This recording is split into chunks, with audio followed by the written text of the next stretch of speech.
Choices, choices, choices.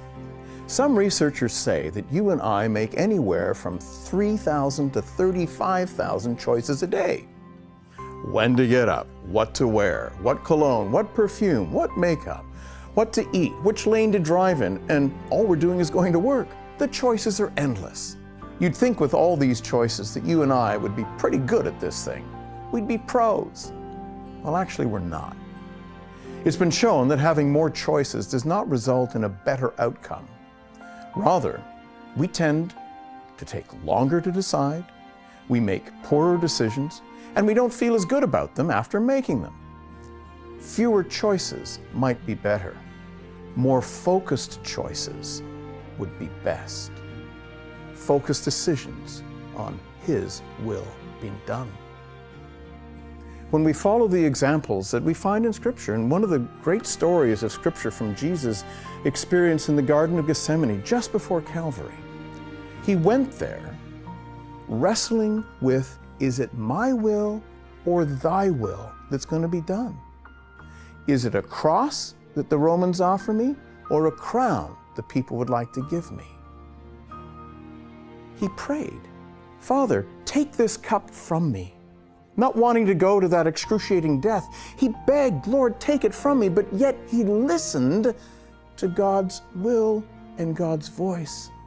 And Jesus made peace, choosing to do the Father's will instead of his own.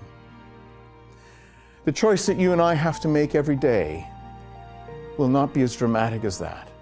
But I want you to know, sometimes the right thing is the most difficult thing to do, and we should not avoid that, because that also is the Father's will. You know, Jesus told another story about choices that we make, and this one we can all relate to.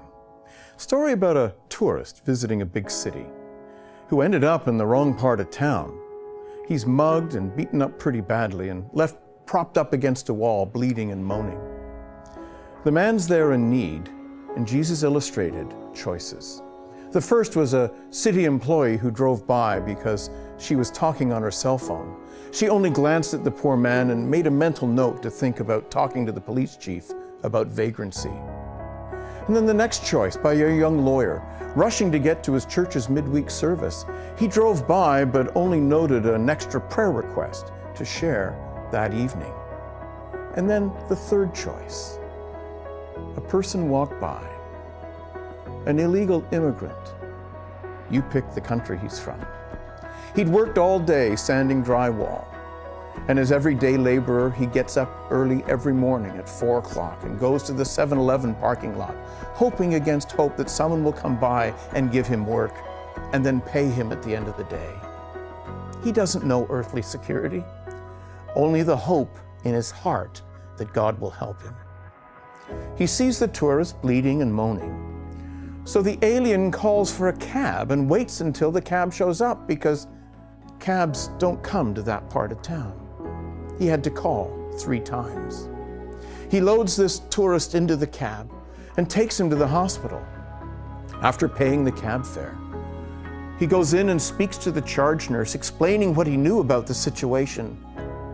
And then he gave her enough cash for the visitor to take a cab back to wherever his hotel might have been, because the alien knew that this man was penniless and would need help. Jesus asked the people a question. Who was this man's neighbor? Who did the Father's will? In a few moments, you'll be passing by someone who needs help. Maybe it's your neighbor down the street as they're taking out the day's trash. Maybe it's a single mom struggling with her kids. Maybe a fellow employee who's struggling with a problem at work.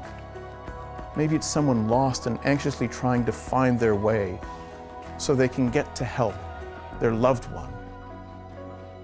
What are you going to do? How will you choose? Thy will be done on earth as it is in heaven. This is the prayer that Jesus taught his disciples. This is the prayer he calls you and me to live each day.